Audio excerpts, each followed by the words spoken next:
I got a good start for us. I wanna touch the stars. How's everybody doing out there? Come back down. Welcome to the Mark Inspires Show. I wanna touch the stars. 1,842 days in a row with you beautiful people. I'll take you away.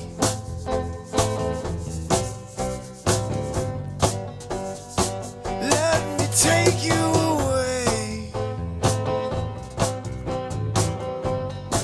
We'll take a long ride out of town.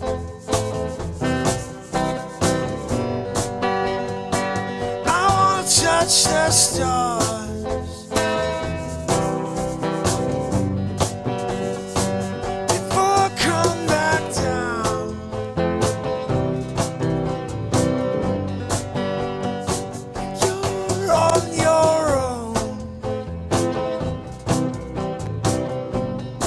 Say goodbye to it all for now.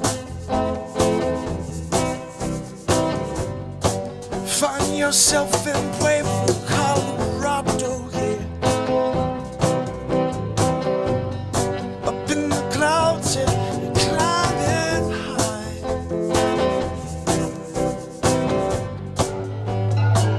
I wanna touch the stars.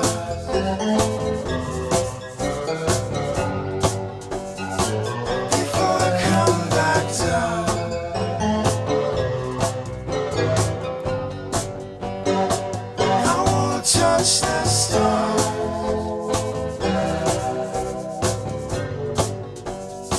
No looking back, no. The sun is setting, the moon is shining down.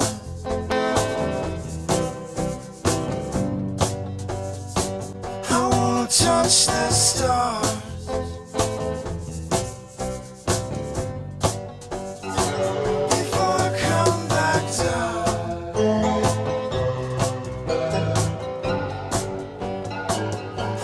Touch the stars.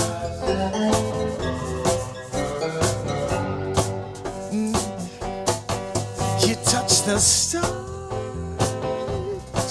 before you come back down to planet. I wanna touch the stars before I come back down.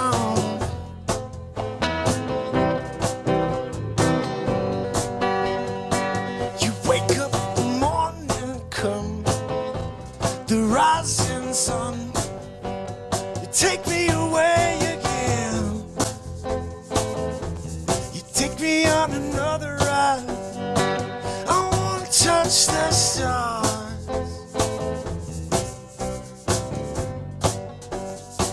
before I come back down.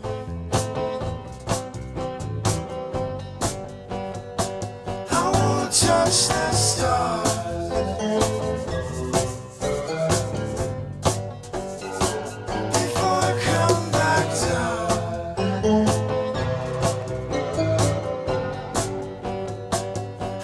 Touch the stars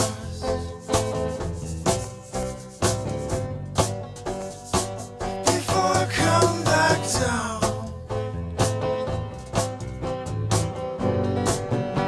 Oh, I wanna touch the stars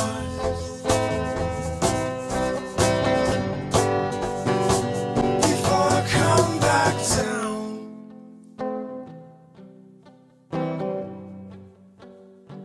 I wanna touch the stars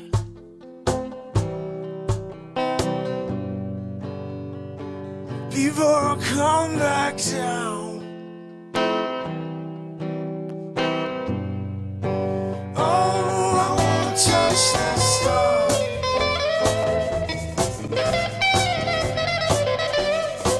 before I come back down.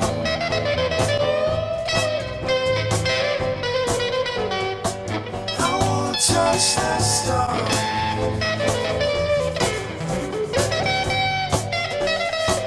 before I come back down.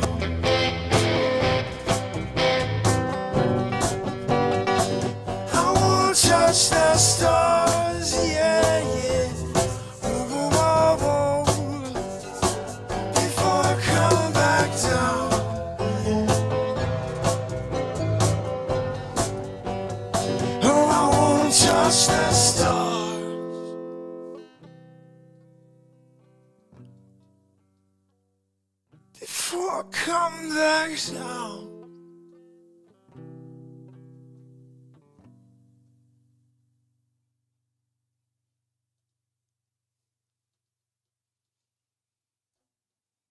Written live.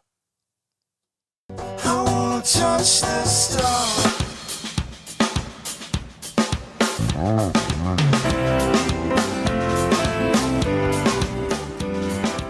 What is going on, my fam and friends? Welcome I was walking down the road today to the Mark Inspire Show.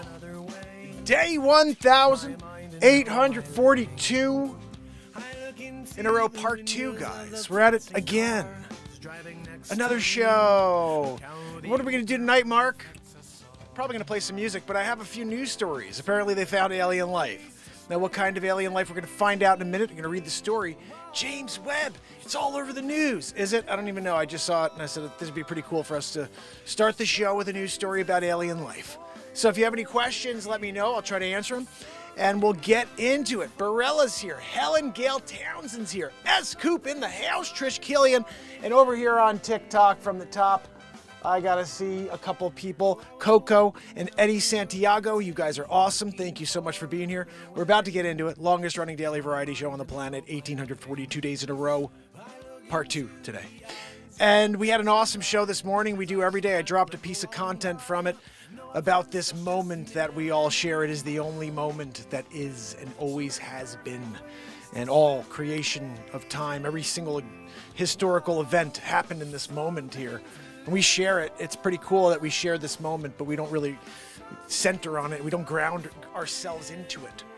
But we do that here every single night. We're going to write some music. We're going to play some songs for you. I'm sitting on a drum that I invented. It's called the BeatSeat. You kick it. You play it with your hands and feet. You don't have to bend over to access the panels. And it sounds freaking amazing. So I hope everybody's doing well. Let me see if I can try to adjust a few things here. I got all kinds of things set up here, and I don't know what's going on. I think I set the volume a little too high on the microphone. But the other day it was too low. I'd rather be a little too loud than a little too low in the mix. I got Joanne here. She's wheezing. I'm sure you guys can hear her loud and clear. She's back there. Barella. Guys, when Barella comes out, it's a party in itself. So I'm over on TikTok, but the background is much better on YouTube, guys. Head over there. You're going to see a news story when we get into it. I got a little twist in it today, guys, because I don't want you just staring at the same thing the whole time. I got something that's going to, I think it'll be pretty cool. We'll see how it works out. See if you enjoy it. And I've got about 3 or 4 news stories for you tonight. Some good ones, really good ones. And then I got a guitar sitting here. Matt Zabrowski, of course, is right there about to hit you with a woo-hoo. Number 2 of the day. You know, what's that, Joanne? No, Joanne. Down the hall on the right. And when you mention a number 2, Joanne's got to do a deucer, you know. Joanne, please turn on the Turbo Exhaust 5001. Kill the neighbor. Remember, you have that setting. Please turn it to that. Guys, Zabrowski, we're going to get a woo-hoo from him. Zabrowski, do me a favor. Can you just drink the rest of your yoo-hoo? We got people here on TikTok, people here on YouTube. They're ready for the show. Something to die for, yeah. Zabrowski! Matt Zabrowski hitting you woohoo. Guys, also 1775 Bible night. Zabrowski! Woohoo! You did it. You know, that's like biblical on its own. Right? Zabrowski, were you in the Bible? We're going to find out. Get a 1775 here.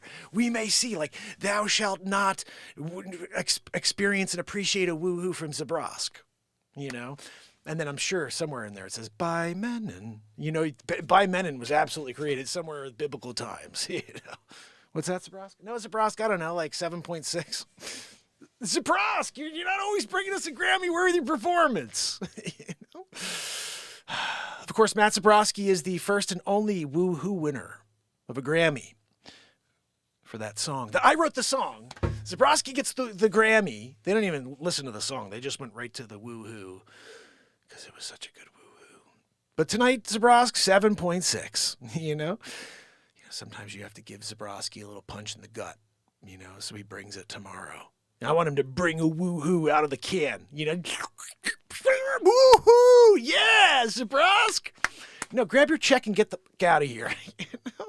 He's going to start complaining about his rating for the day. Barella says he's only giving you a 7. That's all you're getting from Barella, you know. Anyway, guys, I do have a guitar, but let's get first into this news story, right?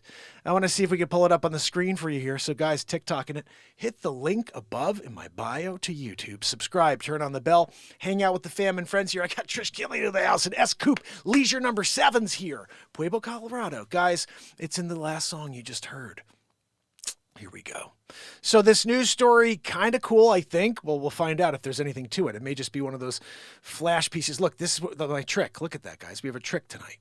You're going to see it. All right. So let's get this looking correct. So I don't want you just looking at this story. You know, it's just wacky if you're just staring at a story the whole time. So let's do this.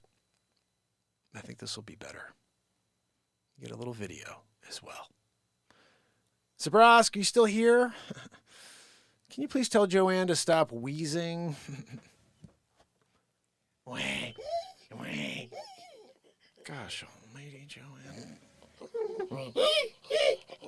Just let it pass. Just let it pass, guys. Just let it pass. Joanne! What in the freaking heck did you eat today? Right? Guys, so let's get into it. Angel Ferreira, how are you, my friend? So, guys, this is the new gig. In the background, you get a little video. Space travel, you know? There we go. How's that? Is that good, guys? Doing it. So, we're going to just read the story for you, but you're not just looking at a picture. You got a little video playing in the background. Let's see how this is, and let's see what the news story has to say. If you guys don't know, I give you full news stories here. This isn't just the fluff. We're reading the entire story for you. We do it every day. If you haven't seen my stories yet, subscribe. I drop them every day. And this right here. No, that's not the one. Where the freaking heck? You know, when you... Oh, here we go. Rumors circulating that James Webb has discovered life on another world. What kind of life, you ask? Let's find out. No, but... What the hell does that mean? Ars Technica reports that the persistent rumor that the James Webb Space Telescope has found a planet with strong signs of life has recently hit a new high among the scientific community. A lot of the hype may be overblown, but at the very least, the specifications and speculation reflects the Space Telescope's extraordinary promise in the field of exobiology. Though a NASA official told Ars that no definitive evidence has been found so far, they acknowledged the possibility of a huge discovery on the horizon that, sorry folks, would take years worth of follow-up research to confirm. Well, what in the freaking hell did you say that for? This is what I'm talking about. They hit you with the doom and gloom story. You're going to get killed by aliens. When? Well, we don't even know if they exist. We need like 20 years in order to go through the research. Well, by then, we've been destroyed. Have you seen the UAPs? They're already done it. They're going into the water. And then, pew, you know? Oh, we're not sure if there's aliens. Okay. It may just be us. This has been my theory for a very long time. It's actually us from the future. We're time travelers, and we look like shit now. And we come back in time to try to hook up with, and you know, I don't know. There's something weird going on. It's a time travel thing. But we're just looking at humans way distantly, you know, in the future. And again, looking pretty shitty these days, you know. And, you know, when they come back, we're like, oh, green and like, you're like gray with the weird eyes and slits for nose, you know. Yep, I'm you, buddy. Could be. You never know. It's an answer worded to tamp down any sort of rumors, but it certainly leaves the door open for some exciting possibilities. And no, not a hard no in Ars analysis. Confirmation needed. The hype elevated by near mythic capabilities of the James Webb stems from the telescope's detection of the potential biosignature. I think we need to do it to somebody. I can't just do this normally because it's not a real story anymore. We found out they need like 37 years to figure this crap out.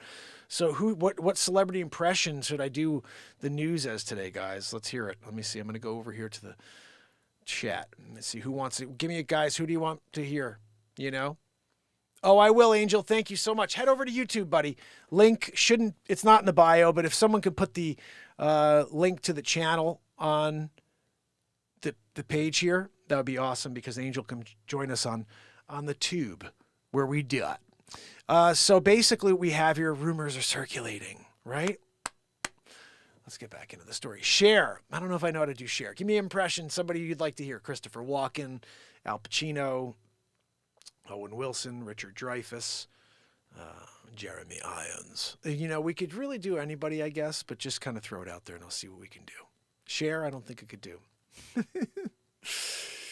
Yeah, baby. Oh, Walken. All right, here we go. Barella wants me to do Christopher Walken reading the news about the alien. Actually, it makes perfect sense, right? Barella, it makes perfect sense because of what we're reading here.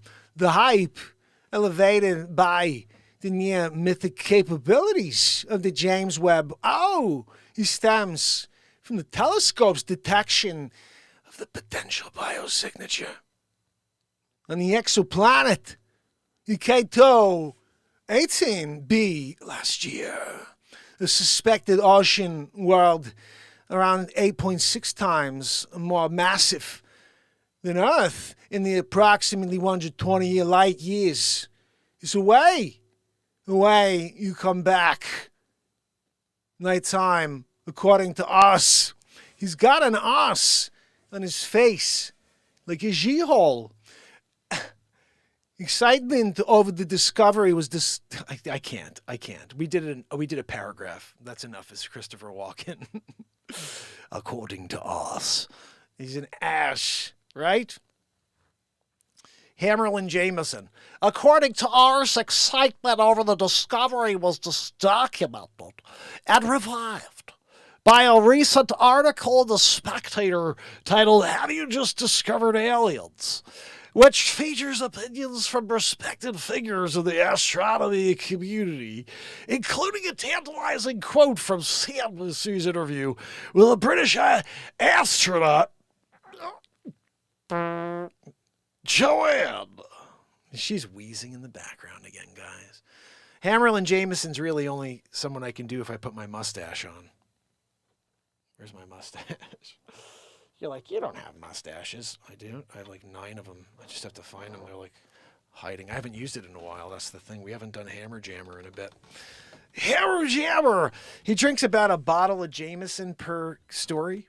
If you get him at the beginning of the story, he's all right. Halfway through, he starts speaking like Swahili or something, Oh, sorry, I forgot this is English. He does that all the time, If you haven't seen the Supermark video where Hammerlin Jameson tries out for Supermark, it's probably one of the funniest things I've ever done. Of course, he didn't get the part. No, Supermark. This played by me. Hammerlin, he's back there. He's just licking his wounds, That's what happens when you tutor-looter and it becomes a shart while you're trying to do takes as Supermark. It's a Hammerlin Jameson special, they call that one. So, guys, I guess, story is not really a story, okay? Yeah, we have alien life. You do? Well, we don't really freaking know. There could be. We got data. You got data? Can we see the data? This video here is more interesting than the data that they have in the James Webb. Oh, we found a planet that looks like it could harbor life. There's 5,256,272, Biden math amount of planets out there that could sustain life. James Webb, right? James Webb left the astronaut program 2 weeks before Apollo went to the moon. Guys, yeah, no, we went. Yeah, have you seen the footage? I did a really funny piece of comedy about how the first man on the moon was really named Chuck. He's the guy holding the camera, and he's zooming in on Armstrong as he's getting out, and then when they take off, someone had to zoom in and, get that pan just perfect as that stupid fake ship was pulled up by a tether without any rocket, at all, or any sort of dust or anything that would be shooting around from a rocket propulsion system, because there was none. But guys, we went, right? Can't go anymore, though. We don't have the technology. It would be painful to figure that out, so we just don't. We're just like, we'll figure out the Van Allen belt now. Let's figure it out now. Guys, we'll have to figure out this dangerous part of space with the Van Allen radiation belts before we could explore other places like the moon and Mars. Okay. So you went there with aluminum foil? Tin foil? I'm sorry. I joke, I joke. I'm sure we went. And they were really proud when they came back with their heads down during that, news press conference. That was awesome to see, too. Have you guys ever seen that? You should look that up. The first news press conference with the astronauts after they went to the moon. Go watch that. They're like, these people look like they're so embarrassed that they have to put this lie out there for the rest of their lives. Because they're all like, look, we can't freaking go. What are we going to do, Oh, goodness, The other thing I never really thought of before, someone showed a video the other day of this, how in the vacuum of space, rockets don't work. There's nothing for it to, there's no propulsion. So it's like, and they were showing an example. I was like, wow, just like rockets go, there's nothing. Just like the same thing, you can't hear anything in the vacuum of space at all. Like you could hit a hammer right next to a microphone and you won't even hear it because there's no sound. And they said that, like, it's creepy because it's a negative sound. There's a room here in the United States that was created. It's the most soundproofed room in the world, and there's a $1 million reward if you could spend 24 hours in there. Or I think if you could spend, it's 24 hours. If you could spend a full day in there, they'll give you $1 million. The longest anyone's lasted is 45 minutes. They said it's so quiet that you could hear your muscles and your contracting. You could hear your lungs. You could hear every single sound, and it just freaks people out to the point they got to get the hell out of there. They've soundproofed it to the point where even when you make noise, you don't hear it. They said, you can't hear there's no reverberation off any walls. Imagine being in the vacuum of space and you hit a hammer against something. There's just nothing. It's dead. And so when you look back at the footage of the moon, you see them hitting stakes and you hear it. You can't hear it in space. So there's a lot of there's no atmosphere there. So it's like the whole thing is very odd to me. The other thing they said is like meteorites, we have our atmosphere that burns up meteorites on a daily basis. They said like 50,000 meteorites on a daily basis, little mini ones. But there's nothing to stop that on the moon, so they would just be getting pelted by these things while they were there. But none of that was happening. So it's just a lot of weird things you have to ask yourself, guys. Like, I guess we had to beat Russia. We had to get there first, or at least say we got there first. If you ever saw There Is No Space, MODOK says, I don't know. I'm not sure what's what. I think that there's water up there. And I think that we're encapsulated. It's definitely in some weird thing where we're just like it's like very similar to the Truman Show, I think, here. Like there's definitely, I mean, think about this, guys. Wow. Think about this for a second. We advance our technology very quickly here. What's to say that we aren't part of a creation and we're placed here? And within our eyes, what we see, everything we see, is a camera. It's a lens. And someplace, somewhere else, this is all their content, guys. And there's 7 billion channels you could tune into. It's very similar to what we have here on Earth. Everybody's got a channel now. Everybody's got a show. But it's different there because they can't create. They don't have the ability to create. That's what they use us for. And so our eyes broadcast unknowingly to a distant location, to a distant planet, to some other civilization that is starved for entertainment.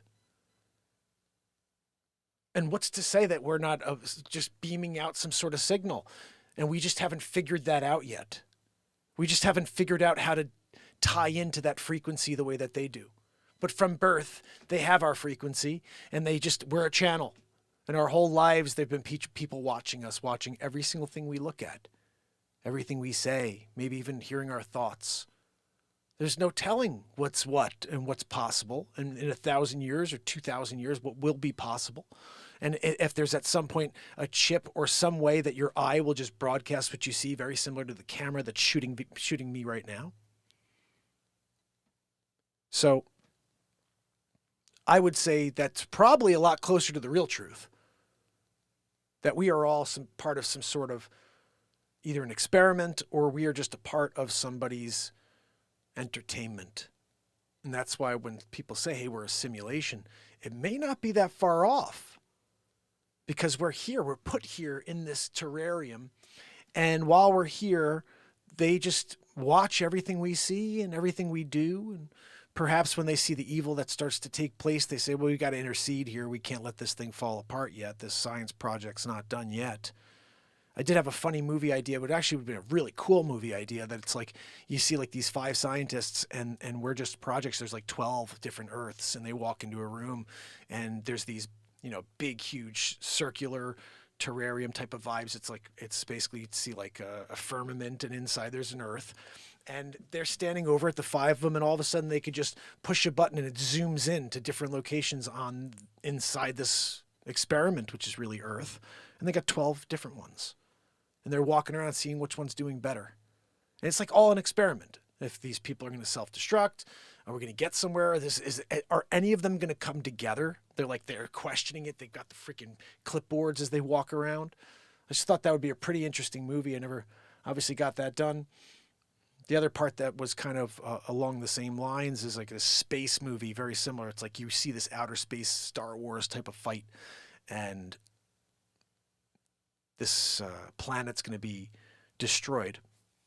And so before they know that they're being taken out by their enemy, they took as many many women and children as they could to this planet that they know can harbor life. That's kind of it's far enough away that they'll be safe, but it's not far enough away that they can't get there. So they take off with one of the ships, and I figured I'd be playing one of these characters. And so I go to back with the men and women and the children to bring them to this place.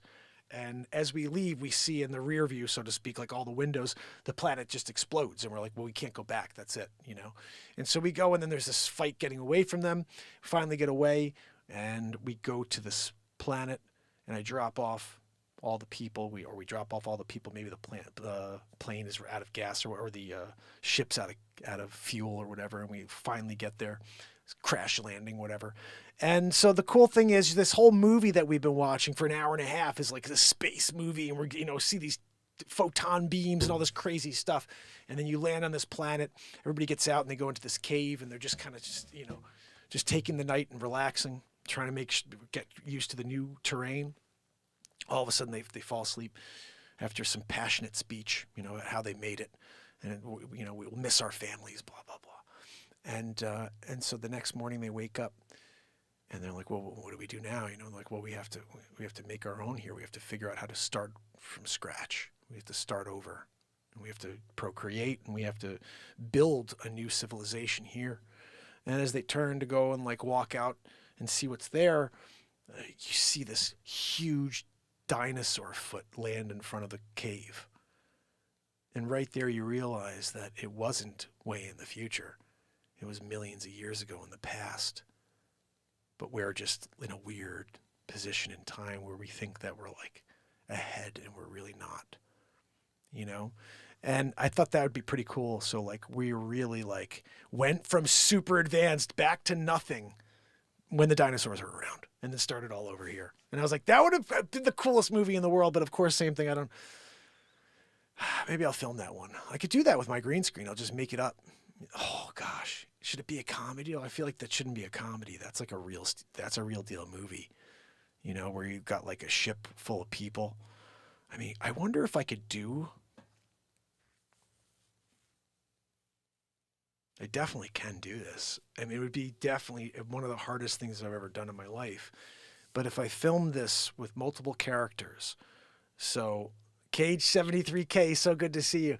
If I shoot this with multiple characters, so I shoot the first person, and I just have to make sure I have the timing right in order to do something like this. Because I need like at least 5 people per scene. If you guys haven't seen how these things work, I can show you quickly, but I make these comedies, and when sometimes with my green screen, I can just put one character in, and then I'll start playing more characters, and like all of a sudden it's 3 of me on the screen. My first movie I did that as Batmark versus Supermark. I'm on the screen as Batmark, Supermark, and I think my phone's about to die. It just died on TikTok. Batmark, Supermark, and Dick Face. So, Cage 73, I'm glad you're here, buddy. We're going to get into some other stuff here. This is, I wanted you guys to see this news story, but we got through it. James Webb, there's nothing really to see there. I did have some other news stories for you, but I'd rather just get into the show. Let's see what I did here. I moved that by accident. I want to play you something real quick so you have an idea of what I was just talking about. It will make more sense to you. So, Batmark for Supermark. Yeah, thank you, some random. I think that's one of my best films. That was definitely so much fun to make. Maybe I'll play you a scene of that for tonight. Back to the Future Mark was a lot of fun, too. Let's see. Like, let me see if you guys ever saw...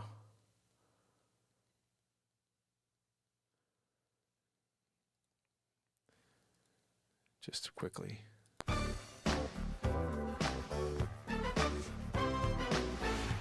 Lowe's Theaters welcomes you to the exciting world of the movies.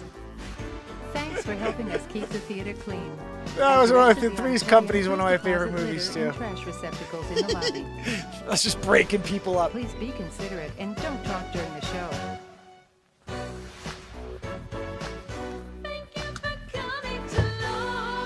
I'm a freaking mental case. Look at this. Worst coach ever was awesome. Joanne! Joanne, are you ready? The movie's about to... Out my canvas and brushes. What do you want me to do? Oh, this is one of the funniest scenes. I gotta just play this for you real quick. Marcus, great job getting everybody over here and splitting the freaking Red Sea. Good job on that one. I think we're gonna have Moses take over now. You gotta be freaking kidding me. Right? I did the work. I'm here. I'm Marxist. Look, the Red Sea. It's parted. Like right now. Marxist, good job. Why don't you step to the side? Moses is here. Freaking Moses? You mean the one that was left in the river? And he showed up on the freaking, like, countryside, the queen found him? Moses? I get it. Royalty. This is so like history. History, typically, you know? Oh, let's let the royal just pretend he did the work. Right? I did the work. So what do they have for me? Back to 2769 for a new assignment? Yep. God almighty. After doing all the work, again. We got another one now, for guys, you. look, I hope you miss Marxist. Again, you're going to have some fraud show up here. Hackaroo shows up and pretends he's got a connection to God. Pretends that he knows the scriptures. I knew the scriptures. I did the 10 Commandments. Right? And you guys are all better for it. So at least wish me well. I got to go back to the portal. 2769. It's calling. It's waiting for future Mark. Marxist. I'm going to miss the name Marxist. Guys, 40 years. Yeah. You're doing it for 40 years in the desert. As one name, and then you have to go back to the future and, you know, take on a new character, take on a new persona, and do something amazing, you know, so then history looks back and says, we have that, thanks to Future Mark. Anyway, guys, I guess all I could say is, God bless. Red Sea, you can close now.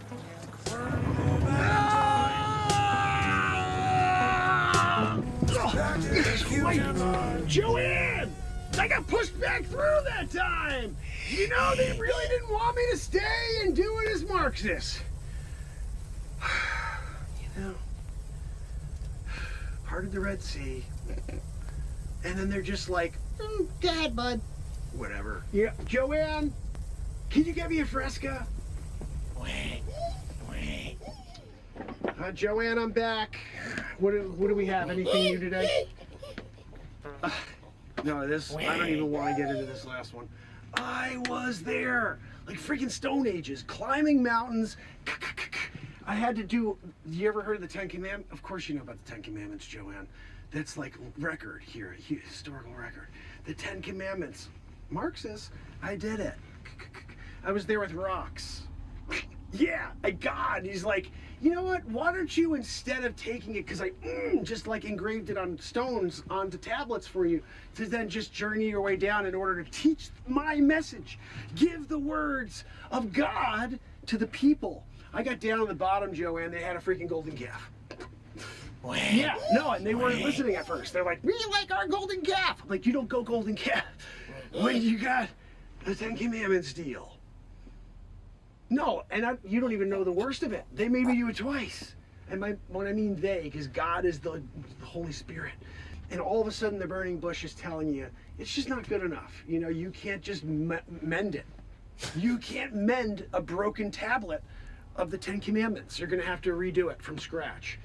So I did it. You know, that's why I'm jacked right now, coming back from the past to the future. So, Joanne, what do we got? Oh, let me see. I'm looking for something juicy, something salacious. Joanne, are you kidding me on this one? Leonardo da Vinci? I was Leonardo? That was me.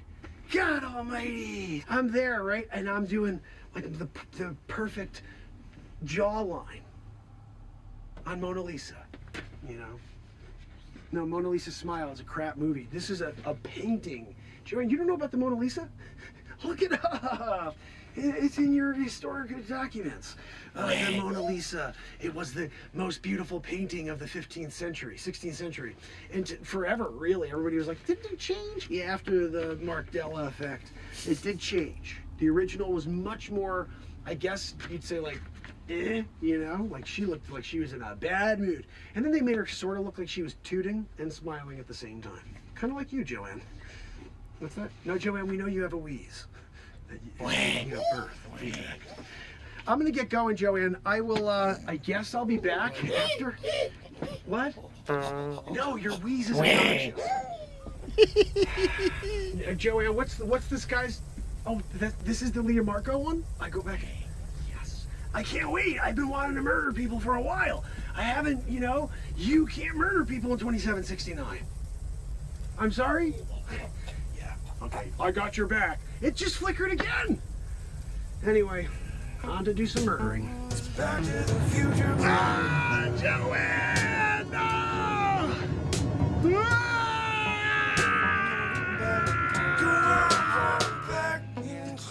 Joanne, where is my canvas for the new painting? And I need my brushes. I can't do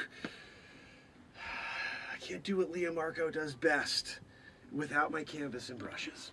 What do you want me to do? You want me to paint the walls again? I already did that. You know, I got with the Venetian plaster as well. You know, that when you're Leonardo da Vinci, you've got to come up with it, you know? So anyway, I am looking for my brush, Joanne, because I have to touch up this before they arrive, you know. This was a contract piece. Oh, can you do my wife for me? Sure, what's her freaking name? What? Mona what? All right. You know, she's a little on the larger side. It's going to require a little extra rouge. You do realize when I say requires extra rouge that I have to murder someone for rouge, right? You know, people don't understand. Leonardo da Vinci. I do the best paintings in the world because I'm also a serial killer. You know, when you're out there doing it, in order to get enough rouge to paint freaking Mona over there, you know. Look, that's part of the gig, you know. You're there, you're living the life of luxury because your, paintings are bringing big dollars, you know. You're also designing other things, helicopters, you know. Anyway, when Leonardo did it, and everybody was just thrilled and said, can you do it again? I was like, all right, I'll do it, And I stopped over at the art supply store, and I said, do you have any rouge? They said, you're kidding, right, Leonardo? You're a professional painter. You know you can't get rouge. 1547. You're gonna have to murder someone. So I did it. And look, right? But I'm gonna need a touch-up. So when's that family of 4 coming in? You know, because we need to mix up some rouge. Anyway, Joanne, what else do we have on the calendar for the rest of the month? You know, Leah Marco's, you got to keep busy, because if I don't, you know, keep busy with a brush in my hand, that's right, I grab a freaking knife and I murder people because I need rouge. You know, look, sometimes you get like an extra jar and fill it with blood so you could do the rouge when you get a next contract call. You know, you're here, you're doing it. You got Mona Lisa up on the freaking wall. You know, she's sitting there on the easel, just looking. You know, she's looking good. Yeah, like if you were there and you're walking the streets of Italy and you freaking saw Mona, right? You'd be like, hey, Mona, can you feed me some freaking grapes? You know? You know, she probably makes a good wine, I would imagine. What's the backstory, Joanne? Do we know the backstory on his wife, Mona Lisa? Because I really I like to get the backstory when I'm finishing up a painting for a client, you know, because you want to be able to at least explore the entire detail within the painting, so then you could tell the story to your grandchildren one day, you know. What's that? No, I won't tell that story. It's freaking crap, right? You start feeding Frank grapes. I don't need a Mona Lisa feeding me grapes, you know? I'm just here, just waiting for another family to come through. Murder time? Look, when you're on a murder spree, Leah Marco da Vinci style, and they can't catch you because they're like, oh, Leah Marco, you're so great. We love that painting. I'm like, if you knew how many freaking people I murdered to make that, you know? And they're just like, more, keep doing it.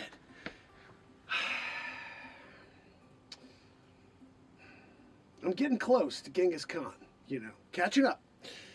When you're out there and you're doing it, you become a master with a knife, you know, and not just to cut up the paints in order to, you know, to mesh and to see if I could create new colors, just to get the rouge, you know. Some people call me the Butcher of Verona, you know. I took the title, I took it, and it was because I don't like to give up the credit, and that is why I had the biggest problem when they came in, you know. And they're like, yeah, you... I want to move this on. Look at this. We have Mark Jellin. Just the way it went. And then, of course, you decided not to wash the next day. You were like, you were the bunk mate of the guy.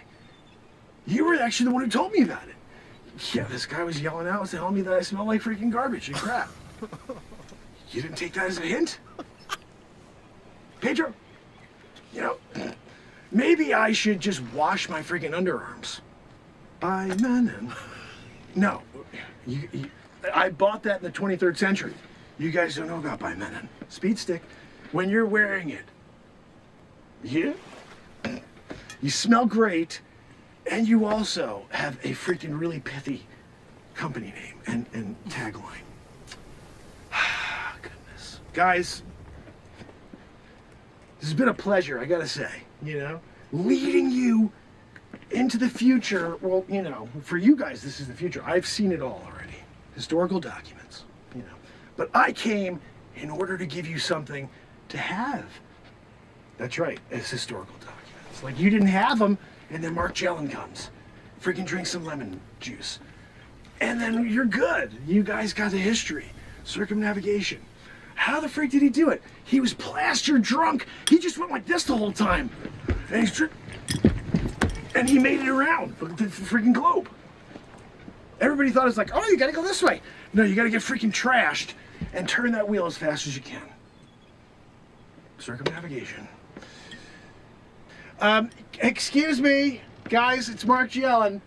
Give me a moment here. I want you all to drop your freaking tasks for a second, and let's get down to brass tacks.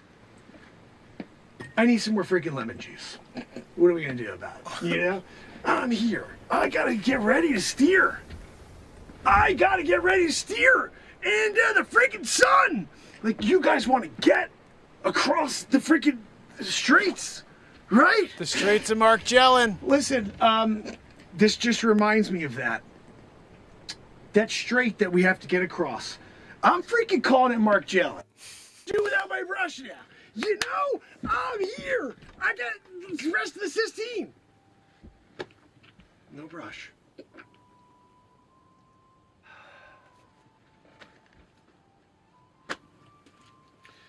Looky brush. We can do this together. We'll teleport back to 2769. And I'm telling him next time, I'm not having this. I'm doing something simpler. I'm not going back to something like this. I'll go on the scaffold for 4 years and 7 months, 3 days and 6 hours, so they can come in and be like, hey, Michelangelo, nice job on the freaking ceiling. You know, it's times like this that I really wonder, do I want to be a time traveler any longer? Future Mark. Anyway, I guess that's it, right? So I shouldn't finish up with my last little right over here where I can just that and then we're like then we're done? You don't want me to do that? You want Michelangelo to come over and scribble the last little bit in? Yeah. You're gonna ruin this entire masterpiece if you have Michelangelo come in here and touch it at all with his stupid freaking brush. If you see that guy paint, he's got 2 left feet. Hands. 2 left hands. 2 left hands and feet. You ever seen him walk? Circles. I can't. Takes him 7 hours to get everywhere. Yeah? Where are we going, Michelangelo? We're gonna go this way. Freaking, the guy's dizzy, you know, all the time. Everybody thinks he's a drunk. Partially drunk. But he also can't walk. When he walks in the snow, he makes the Olympic, you know, like emblem.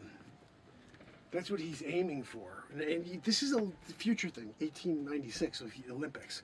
But it's all because of the one actual, you know, I would say, gift to history that came from Michelangelo. The Olympic circles, the 5 of them. Is it still 5? I'm not sure. They may have gone to make sure there's 6, so there's an equal amount. 2023. Oh, you don't know about that. That's right. You know, we're here. 15 something. Guess this is my life, right? You go do the work. You don't get any of the credit. We take it and give it to the other guy. Friggin' hacks. You know, a bunch of hacks. Who else was Mark? You know, you got the 5th. Steam Chapel. Go in! These are very pertinent questions because I'm about to go through a portal. Joanne, what's going on with the freaking flicker? I thought you worked that out. You said that you had it worked out. You had my back. And I come back, now I'm here doing it, and you got a flicker going still. All right, I'm going to try to time this, Joanne, and see if I can get through before we get another flickeroo. All right? You want to count it down? I can't hear over your wheeze. I'm just going to go. All right, ready? It's Back to the Future, Lord. Whoa! Whoa! Joanne!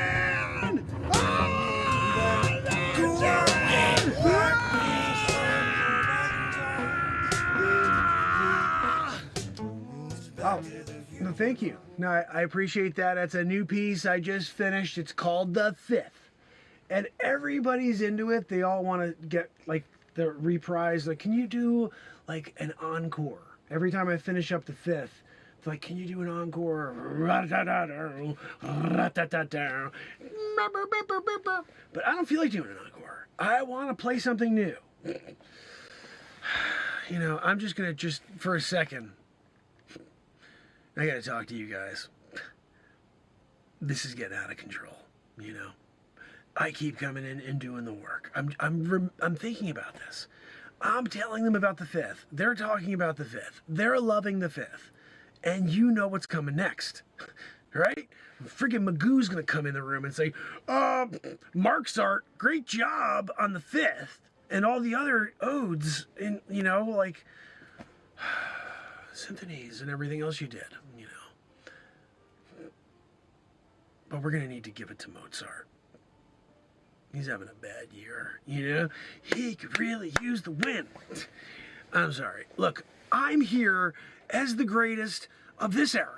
You know, yeah, I'm also Mark Tovin, whatever. But here, when I'm doing Mark's art, and I'm in the process of getting appreciated for the fifth, you know, Moonlight Sonata, when you're doing, and everybody's into it, you know, and then they want to just take it away.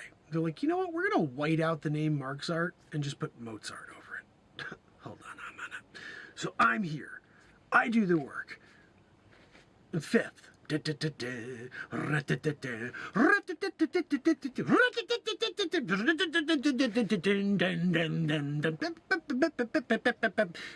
through the whole freaking thing. Yeah, but I'm here. I do it. And then all of a sudden they come along and take it away, give it to Mozart. This is par for the course, though, you know. Future Mark. Come back in time. I mean, what do you expect? Do you expect to live out the entire life?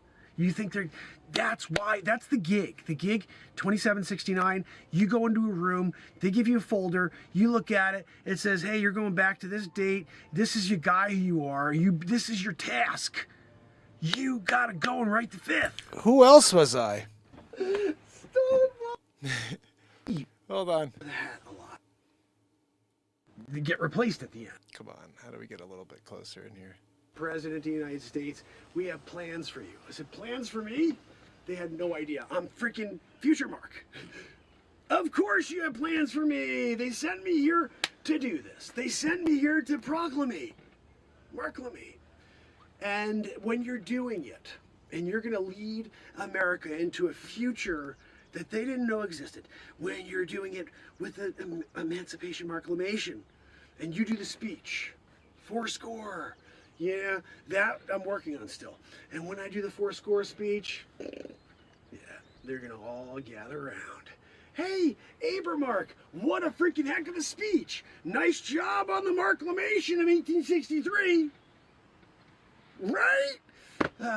You know, Abramark Lincoln. I go down in history, you know, top hat. You guys, how you feeling? You guys ready for the next battle? You have to be ready. Stonewall Jackson's out there today. And if you're not ready for old Stonewall, you know, like I was here. I'm ready for Stonewall. What the frick am I talking about? Right, Jimmy? Gosh almighty. Jimmy, you do a good job, like, holding your pose. I gotta tell you, you're killing it. I'm out of my mind, I can't.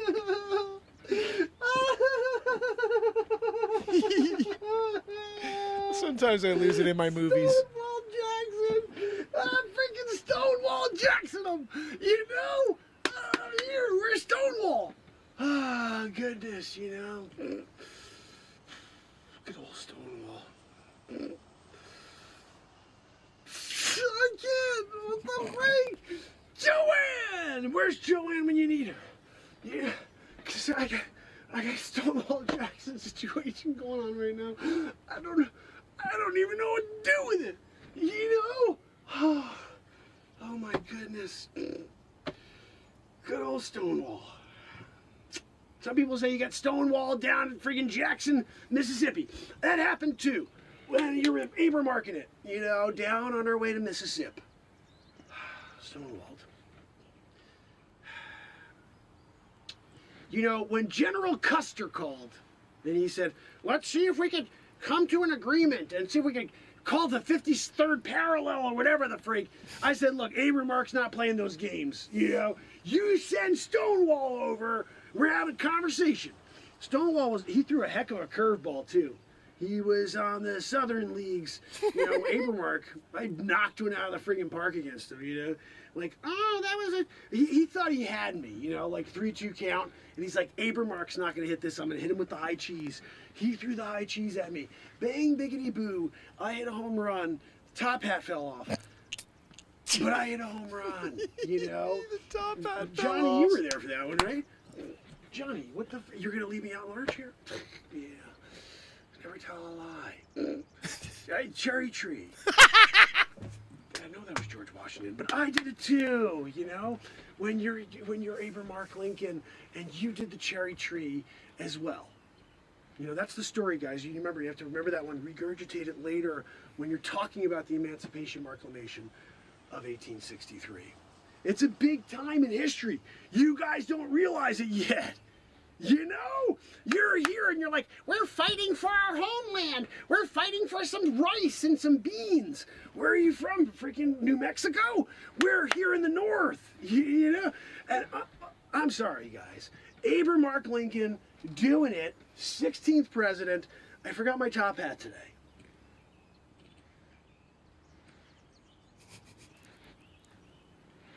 You know? But we're here. We're doing our best anyway, trying to rile you up for good old Stonewall Jackson. He's out in the field today, guys. I saw him over the clearing, and he's looking like he's ready for a fight. How about you, Johnny? Are you ready for the freaking fight? You look like you're about to poop in your pants. God almighty.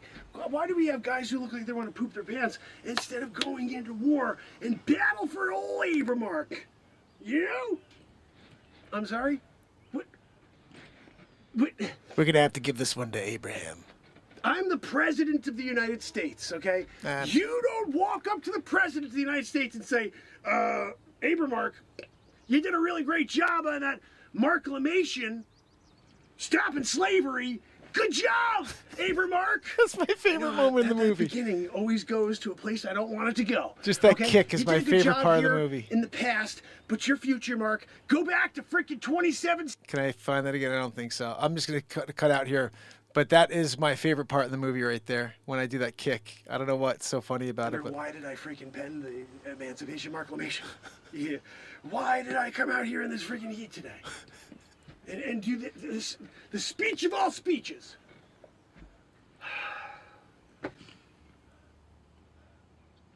I feel bamboozled again, you know. I did this again with Michelangelo, freaking Leo Marco. Remember the time when I was freaking Wolfgang on? All right. Oh, oops. All right, I have something else to play here because Barella mentioned it. And I know I'm making Helen laugh a little too hard, but you know what? That's the point of these crazy, crazy bits.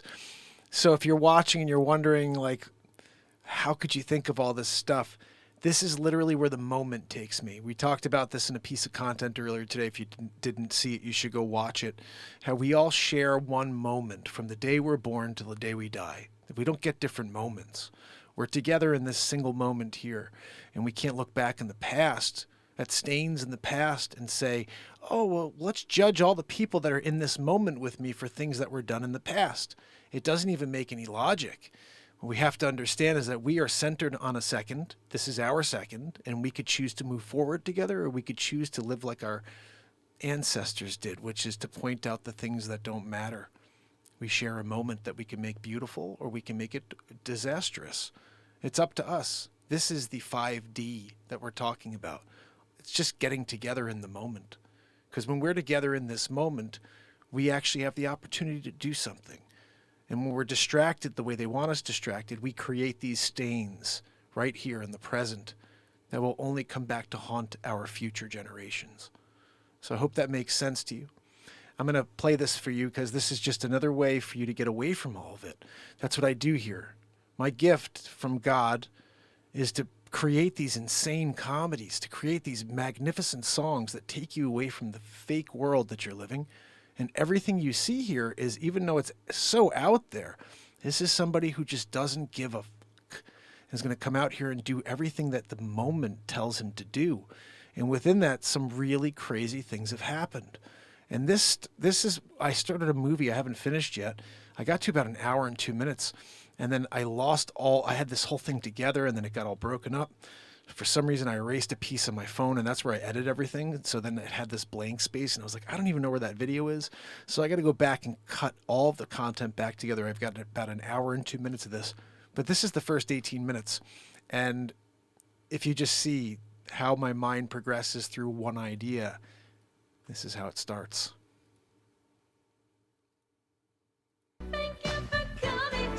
Who remembers this song? This is what every one of my movies starts with this. Miyagi! I almost had it. Guys, Joanne, can we get a chopstick situation? There's a friggin' Fly Lee in here. You know?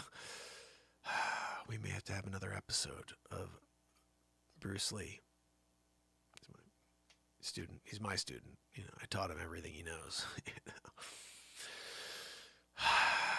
Back in the day, back in the future, Mark, you know, when I was doing it, when he was just a little boy, I was his sensei there in, you know, mainland China.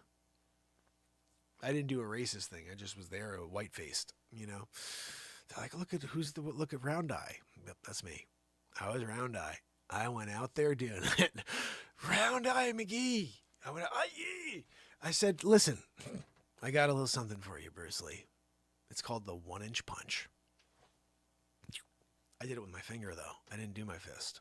I did a finger. They still talk about me. Round Eye. I think that's, you know, a compliment.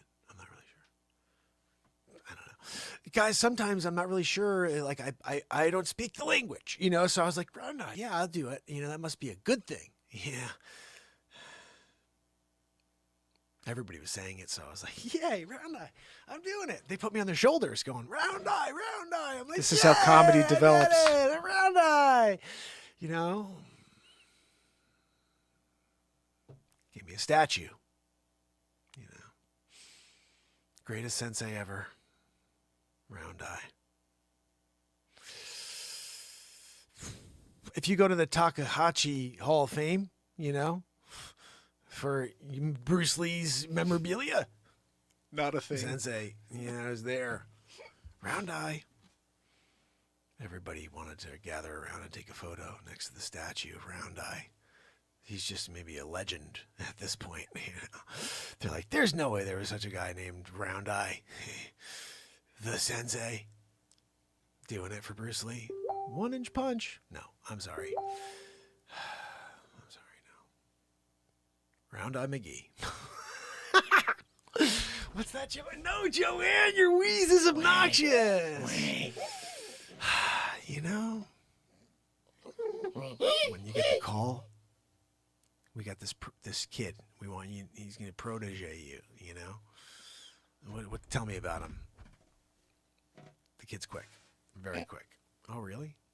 Yeah. Okay. I'll tell you if he's quick or not. Where are you going to be? Down at the Corner Street Gym. Show up at the Corner Street Gym. You're going to see this little kid. What's his name? I want to hear his name now before I bother going. His name is Bruce Lee. Sounds like a stupid name. I'll come down and check him out, though. Round Eye, out. You know, I showed up at the gym. Round Eye, Round Eye. I came in. You know, I'm doing high fives with everybody. Round Eye. That was the best, you know? Sensei Round Eye, you know, McGee. We won that year. This is so crazy. Yeah. Statue. Takahashi. You got to go and check out the Takahashi Hall of Fame if you want to see the Round Eye statue. Not a You thing. go take a picture with it. Send it to the Renaissance Man show. I will put it up. I'll making a deal with you. You go to the Takahashi Hall of Fame.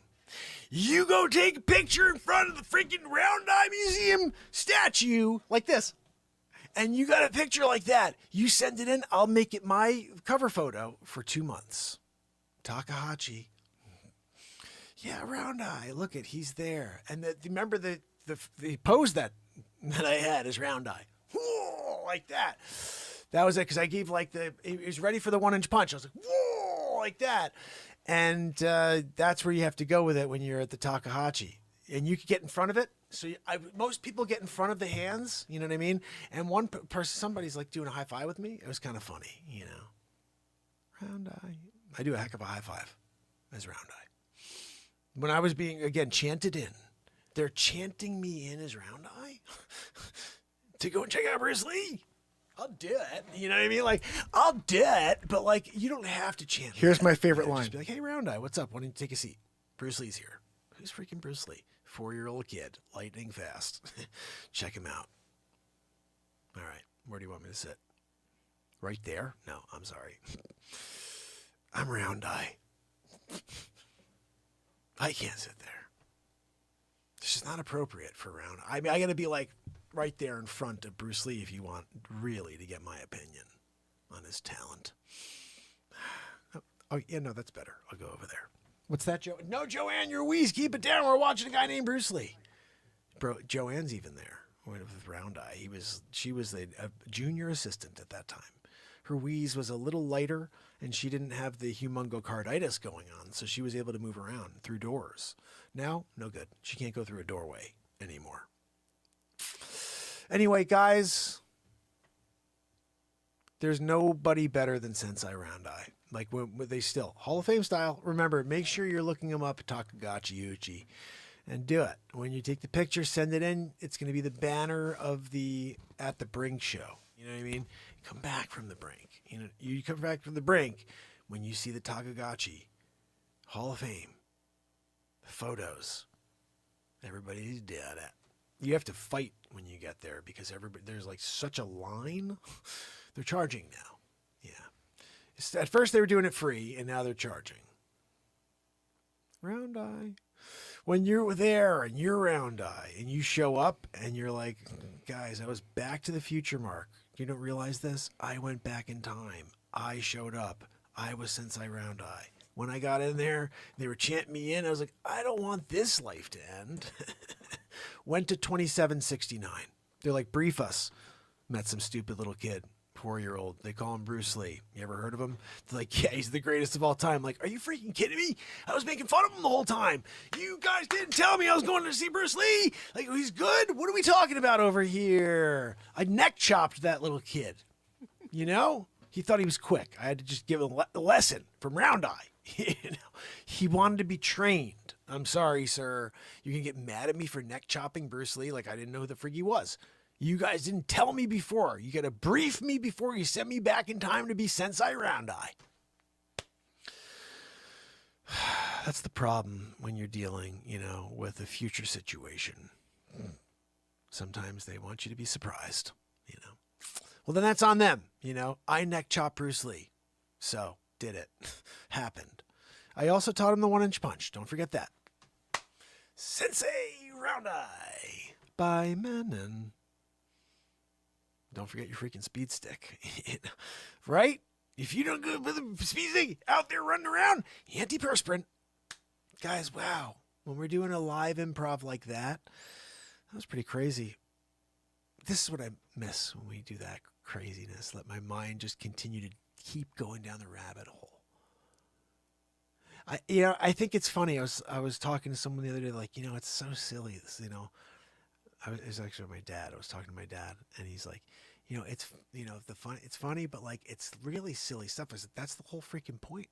Stand-up comedy is continuing the bit. It's taking one thing and taking something like, oh, I'm there with Bruce Lee, and turning it into, they called me Round Eye. And all the freaking sudden we have a 20-minute bit about freaking Sensei Round Eye. And that's nuts. And it can't be considered racist because I'm white and I'm calling myself Round Eye because I am freaking Round Eye. I have round eyes. What are you talking about over here? Oh, goodness. But it's just silly stuff. It's so silly. And that's the whole point. A couple minutes to break away from the world, laugh a little bit and get into some real old school SNL type stuff, Like that's the way I see the comedy that I do. I don't know if it's anything that's appreciated, because I kind of see it as like almost like an Andy Kaufman type of thing. Like I'm doing whatever the frig I want, man. Don't tell me what's funny. I never took classes. I never went to comedy school. I've never been on stage before to do stand-up. This is what I do. I don't know. I'm going to go start doing stand-up, I think. I think I got to go up and do an open mic. Do some impressions or something. I don't know. I don't have a script ever. I'm just going to go up there and maybe do what I just did. I don't know. Sensei Round Eye. Excuse me, sir. You want to join the class? We have an opening, Most people are trying to pay big dollars to be a part of Sensei Round Eye's clinic, where I teach you the 1-2 Magoo and neck chop style. Bruce Lee, 1-inch punch. Round Eye. You know, but if you don't want to do that, sir, you want to sit there and drink your Jack and Coke, that's on you, you know? Like, I don't know if that's funny or not, but that's what I'd probably do if I was there and, and I saw someone sitting there in the front drinking a Jack and Coke. How's everybody doing out there? Thank you so much for sitting around and watching a little of my comedic mind work. I don't know if there's any other stream of consciousness shows like that where you just someone's letting their mind go nuts. And lots of facial expressions on this show. If you haven't figured that out yet, I've always been a facial expression guy. You know, I like to make funny faces based on silly things that go on in this world. And that was a lot of fun. It really was. Round eye. I don't know if that's offensive or not. Was that offensive, guys? It's like, I have this thing, like, I feel like pushing the envelope a little bit is what makes it funny. I don't swear on this show. So like to do something like that and poke fun at stereotypes, like why can't I poke fun at stereotypes? I don't get it. Guys, it's been a solid show, I do have to say. And I feel like when we get together and we have a moment of positivity, we write a song, we do a piece of comedy. It's kind of the perfect show, isn't it? I've often said that to me, the perfect movie is one that has every emotion. This show, I've laughed. I've laughed very hard during this show, just talking about certain things. And even not laughing, I'm laughing inside at some of the stuff I was saying and doing during that bit. And to me, that's the thing I can't express because I'm trying to keep character. But when I'm saying certain things there, I am laughing in my mind so hard, and I can't wait to watch that back because I'm visualizing what I think it looks like when I say it. But when I actually watch it back and see some of this thing, some of the things what I'm doing, I'm looking up, I'm like, round eye. You know, like that is the craziest thing in the world. And for me to watch that back, I am going to cry with laughter when I see that. But this episode, I also freaking cried in the middle of the song. So I felt the ultimate of emotions tonight, all the way to the top, all the way to the bottom, in between, all around. And that is a perfect show. That is what we need to strive for when we do this one show a week here. And I hope you guys are excited about what we've been doing here with this 10 minutes a day. I think it's a lot of fun. And it's going to be a little different from time to time. I was thinking about it. At the Brink may just be me showing up and playing a song real quick for 10 minutes. It may be me showing up and doing what I just did about Round Eye for 10 minutes. It's going to be a 10-minute message, a 10-minute piece of fire in some manner. And I hope you guys will come back and check it out. And we can't do longer than that because YouTube hates it. YouTube hates it. I want to ask you guys if you'll do me a favor.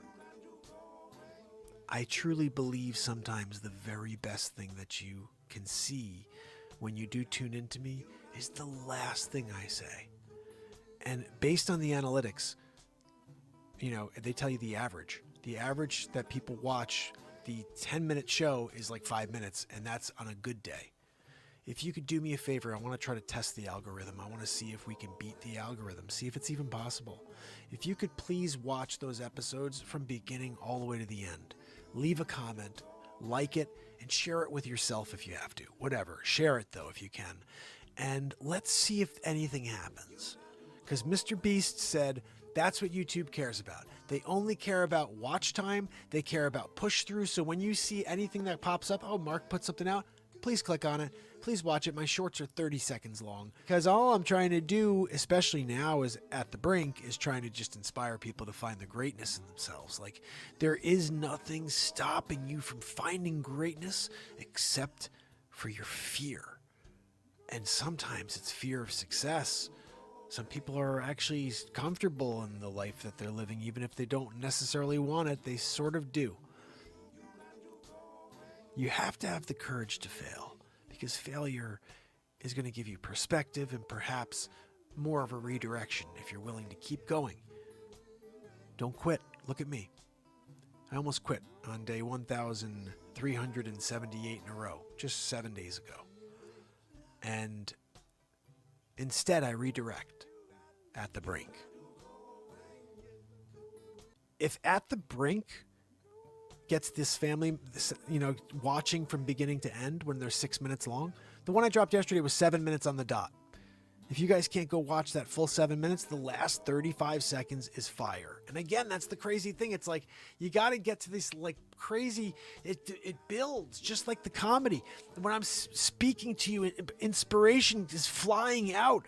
But the last minute when I'm like, oh, I got to say goodnight now, is when something ridiculous comes out. And that's why it's like, get through the 6 minutes for that 7th minute when I realize I have to say goodbye to you guys. And when that happens, something real comes out again. And usually that's the best message. And usually that's that one that I dropped a little, 30 seconds short or whatever. It's like, wow, that was that last 30 seconds of the show. So, tomorrow, fam and friends, when we do it all over again, it will be for 10 minutes. It will be for a moment in time. And I hope you'll come and join with me. This is all developing in the moment, and like I said, you have to be willing to redirect. You have to be willing to say, no, I won't quit. And this isn't failure. This is just redirection. I happen to create a show that's 20 years too late. 20 years ago, people had the ability and almost the interest to want to go someplace for an hour, to spend a full hour, 2 hours there every day. Wow, that's every day? Yeah, I'll go. What's tomorrow? Music and some comedy? What was the next day? Some inspiration tonight. We don't know. It's usually whatever the freak happens in the moment. But the point is, I'm excited about that. I don't know. When I don't know what's coming. Like, that's the best part. So I'm going to keep showing up and trying to keep it short for you guys.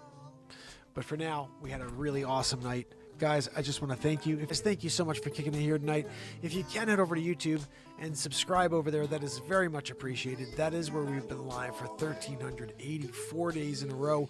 We're 16 days away from 1,400 days in a row. And on December 31st, 2022, I will officially have been live for 5 years in a row every single day. It's the longest running show on earth. If you could give me a follow and a share, I'd appreciate it. And I will see you tomorrow. Until tomorrow. It's Mark Byers.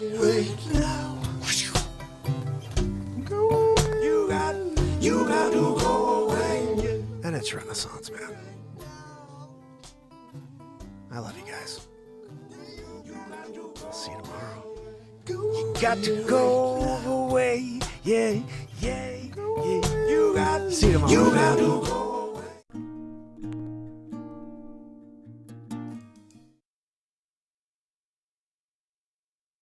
Nobody likes to be told what to do, except when someone says, "Hey, feed her Reese's!"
Oh my goodness, what the friggin' heck is this?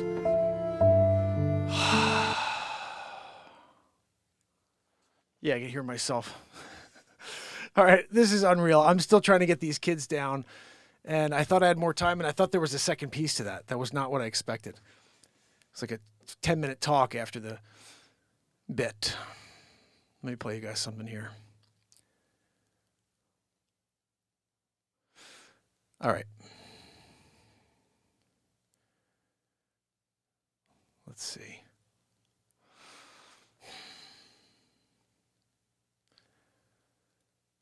This is the second part to Round Eye, but I don't think we need to see that. Let's put something else on here. How about this? Just for some laughs. Or perhaps I should play this for you. This is a piece of music.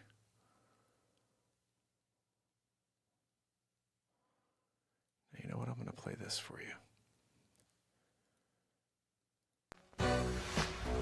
I'll be right back.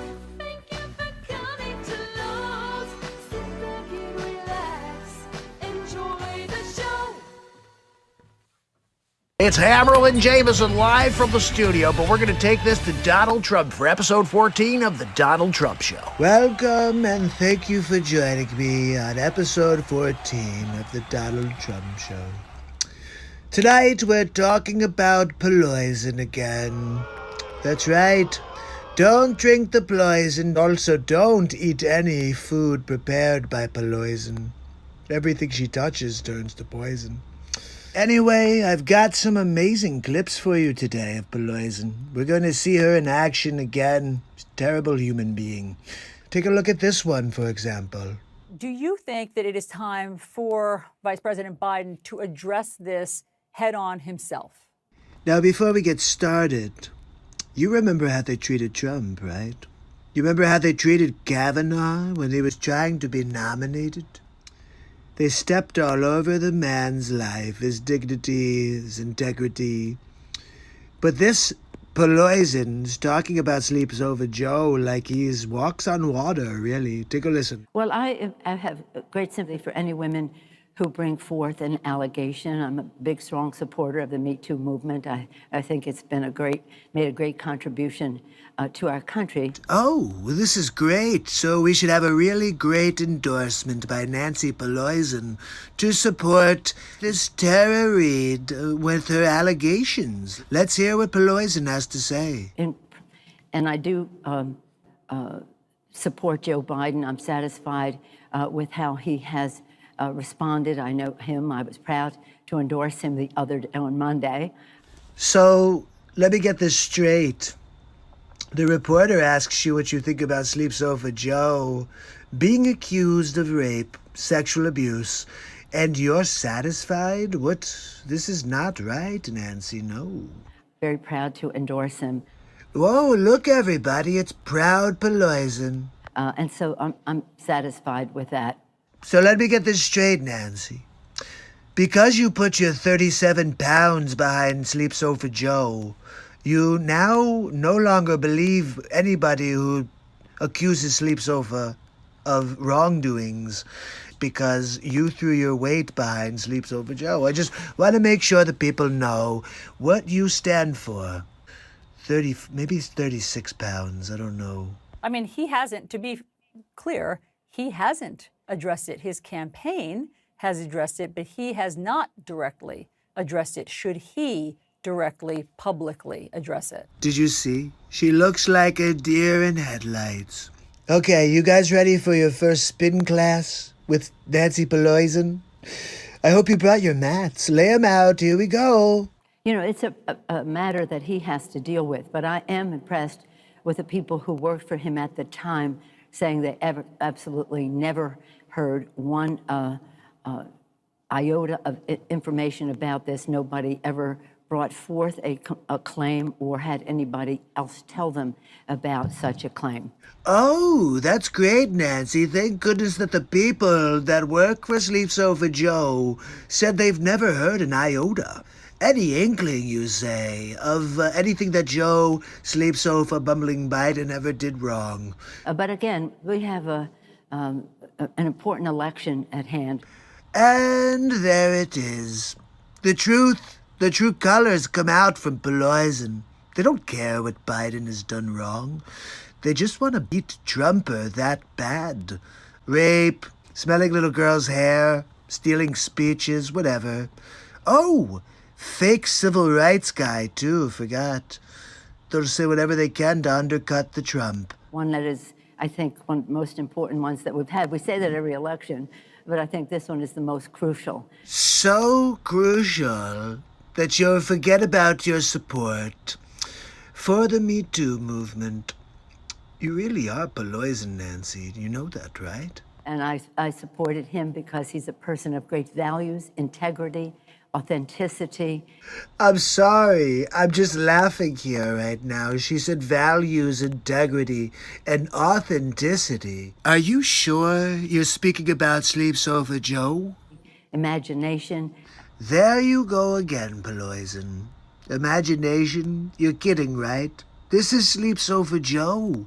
He's been in office for 44 years and done absolutely nothing. He can imagine what it would be like to actually accomplish something, I guess. And a connection to the American people. You must be kidding, Nancy, right? Sleep Sofa Joe is currently looking for a connection to reality. He understands the kitchen table issues of America's working families. Okay, 1 out of 2. He probably knows what a kitchen table is. I'll give him that much. He's the personification of hope. Joe Biden is the personification of dope. And optimism for our country, and I was proud to endorse him. And America needs a person like Joe Biden with his integrity. Remember that this entire interview took place because Joe Biden was accused of raping a woman. And she's standing by his integrity. His integrity and his vision for the future. I'm very confused by this one. Looking into the future, vision. Sleep Sofa Joe has a hard enough time looking into the next hour. Never mind days, weeks, and years ahead. This is not a condition that gets better. It only gets worse. Look, I want to thank you for tuning in to episode 14 of the Donald Trump Show. Poison Part 2. You know, she's basically the Crypt Keeper, right? I keep wondering if they're going to do Tales from the Crypt 2. I have the perfect typecast character for you. Her name is Nancy Pelosi. We call her Poison. And I'm sure you can find her online under The Devil's Best Friend. I'll see you tomorrow on the next Donald Trump Show. It's Hamill and Jameson live from the studio. We're joined by Donald Trump for episode 15 of the Donald Trump Show. Thank you for joining me. Episode 15, the Donald Trump Show. Today we go back to bumbling Biden. That's right, Sleeps Over Joe. I got a doozy for you tonight. Check this out. We can't ensure our future is made in America, with American good paying union jobs here at home. Okay, wait a minute. I've been saying America first for like 4 years. And I'm called a racist, a xenophobe, etc. But Sleep Sofa Joe says it. And everyone's like, oh my goodness, look, Sleepy Joe. He's a genius. Wow. Honestly, if he doesn't fall asleep on camera, he's going to beat me. But he's going to fall asleep on camera. Just wait for it, people. Here at home, making it in America. Bumbler, here at home would be made in America. I think he may have said that because Sleepy Joe also owns a piece of land in the Ukraine. These are the most critical investments we can make for the long-term health and vitality of both the American economy and the physical health and safety of the American people. So, Sleepy, you had 44 years in the Senate, 8 years as the vice president, and now when you're not in office, you're taking my ideas and pretending that they're your ideas? Even if we weren't facing a pandemic and an economic crisis, we should be making these investments anyway. Look, Sleep Sofa, you could say what you want, but you sound like a bumbling idiot at this point. You were in there for 8 years. Do you want me to keep saying it? I will. To power a clean energy revolution in this country, we need to modernize America's infrastructure. That's right. You wouldn't have been able to modernize our infrastructure in the 80s when you were vice president. You were just vice president 4 years ago, moron. Despite this overwhelming need, this president and the Republican Congress have simply failed to act. Okay, so critique coming from a guy who's been hiding in his basement since he left office at 16. He was in his basement pre-coronavirus, you know that, right? 10,000s, actually tens of thousands. How many? 10,000s, actually tens of thousands. Wow, that's a lot, Joe. There's no other way of saying it. Well, for Joe Biden, you're right.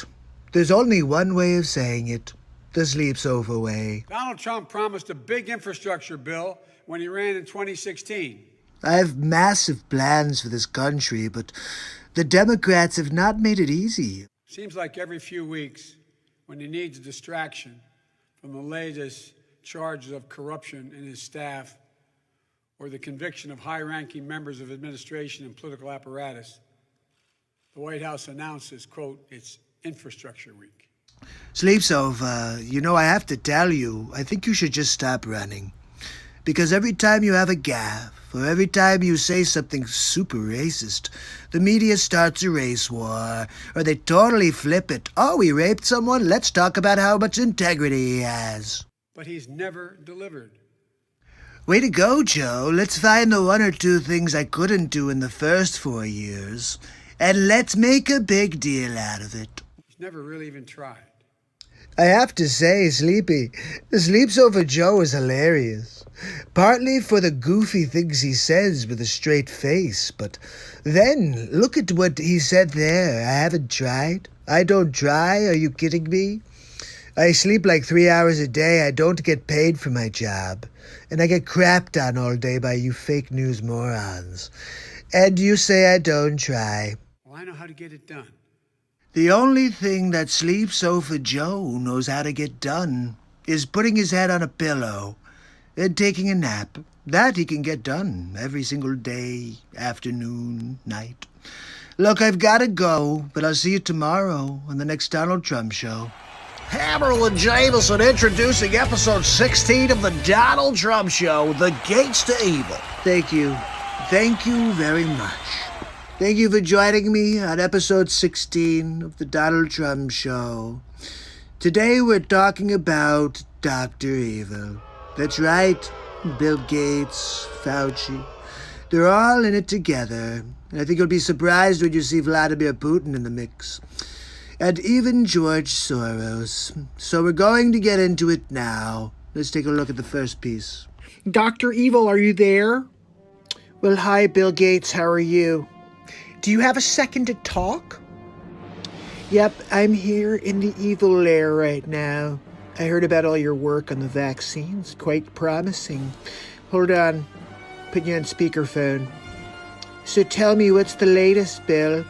Look, we have to get our vaccines in order if we want to try to stop the spread of the coronavirus. And consequently, I own all of the patents and I have all of the companies that are actually going to provide the vaccines. And Moderna, you may have heard of, that's actually my company. I'm going to be the one who makes all the money at the end. But we have to do it. It's going to kill a lot of people, and it's going to put a lot of more money in my pocket to be the shelf effect, where everybody else dies and I get everything. I'm going to try to take over the world, is really the plan here. Look, Bill, that's usually what we do here at Evil Headquarters. I'm frickin' Dr. Evil. Anyway, how could I help? Well, it looks like I've got everybody lined up and ready for the big reveal. They're all afraid. They're at home quarantined, and they're not sure if it's safe to go outdoors. So they're ready for the takedown. Yeah, I get it. You want to take over the world. People are starting to understand that I have an ulterior motive, and it's financially based, it's population reduction based, and they don't like it. And I just want to try to find out how to do it successfully like you did. I don't have time to give you the ins and outs. Do you have any tips or suggestions that you can give me? Well, Bill, fear seems low. I would release the murder hornets. Well, I really appreciate your advice, Dr. Evil. I know you've gone through this before. I do take over the world at least once a month. I think it's very important that we do this the right way. The right way is the only way. If we do it correctly from the beginning, then I'm going to be the leader of the world. Look, Bill, I'm going to be honest with you. What's yours is mine. I'm just going to do it all myself. I already released the murder hornets. Don't open your windows. Frankly, I was shaken by the images. I could not believe it when I had this YouTube video sent to me. These things are going on behind the Trumpers' back. And I don't like it. No. We're going to stop the Dr. Evil. We're going to stop Bill Gates. He's not even a freaking doctor. You know that, right? He's not a doctor. Doesn't even play a doctor on TV. He just pretends. He walks around, puts a stethoscope on, I think, when he's at home. Melinda, look, I've got a stethoscope on. I'm a doctor. No, you're not. You're just a stupid billionaire. Well, look, let's keep going. Let's see what these morons are up to. Number 2, get me Bill Gates. Dr. Evil. Bill Gates is on the evil monitor. Bill, it's Dr. Evil. Oh, hi, Dr. Evil. How are you? I'm doing great, Bill. So glad to get you on the line again. I think it's about time we release our secret weapon. Can you get him on the line, number 2? Dr. Evil. Call on the evil monitor. Dr. Fauci, it's Dr. Evil. Hello, Dr. Evil. Look, Fauci, we need you to continue pushing the narrative. If we want them to take the vaccine, they need to be scared. So we need the public to believe that they're in danger. And the only one who's in control of that right now is Dr. Fauci. Well, we have to be very careful. Can't let the president know what we're doing. Look, we need to continue to push fear. If we want them to take the vaccine, we're going to have to pretend that they need it. So I'm going to get onto every network station, and I'm going to continue to push the narrative. I'm thinking about deploying the murder hornets. We should probably be searching for a murder hornet vaccine as we speak. This sounds like a great idea, Dr. Fauci. Get on it, and I'll see you guys soon. Just remember, keep me apprised. Wait, no, hold on, I'm not done. We're going to have to continue to act stealth with this mission. One more thing. Don't forget our mantra.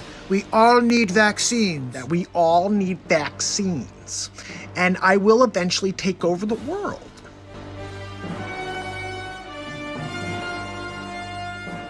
See, this is the agenda of the New World Order, run by Bill Gates, President Xi. They drop a virus, I call it the Fluhan, on the world. They cripple the global economic system. They put everybody in quarantine. They gotta wear a mask. You can't go out without a mask. And everybody's still fine. The death rate's like the frickin' flu. And they say everybody must get a vaccine. Look, I'll tell you what. I'm Donald J. Trump, and I won't be getting a vaccine. You've got an immune system for a reason. You don't need an immunity like a vaccine made by people like Fauci that just are trying to line their pockets with dollar bills, y'all. So take a look at this last clip. Kinda pisses me off. He called me in pocket dial. You'll see, take a look. Number 2, get me Bill Gates on the evil monitor. Dr. Evil. Bill Gates is on the evil monitor.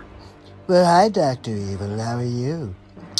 So glad to speak to you. I'm just here talking to the press right now. Is there something I could do for you? Oh, Donald, I'm sorry. This is actually a pocket dial. I'm gonna have to call you back. Okay, Dr. Evil. Number 2! That was too freaking close, number 2. I'm sorry, Dr. Evil. Bill Gates on the evil monitor. Hi, Bill. It's Dr. Evil. How are you?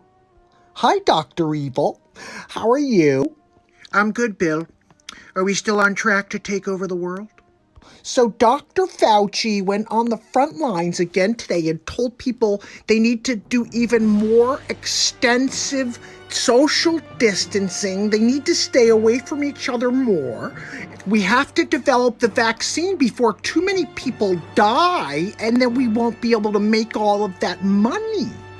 And what does Fauci have to say about it? I'm going to try to get Dr. Fauci on right now. Dr. Fauci, are you there? Bill, how are you? It's Bill and Dr. Evil, and he's on the Evil monitor with us. Dr. Evil. Gentlemen, the fear-mongering's not working. You're going to have to find a different strategy. I'm getting very nervous about this, Dr. Evil. I think I may back out of this entire thing. If we don't bring the vaccine to market next week, I'm out. Take a breath real quick, Dr. Fauci, because we're almost there. All right, we put all the money out there. We have the patents, and we have everybody at home right now. So all you have to do is continue the narrative. The president is starting to become suspicious of Fauci. Dr. Fauci, we really need you to come through for us here. Look, the president is smarter than he pretends to be.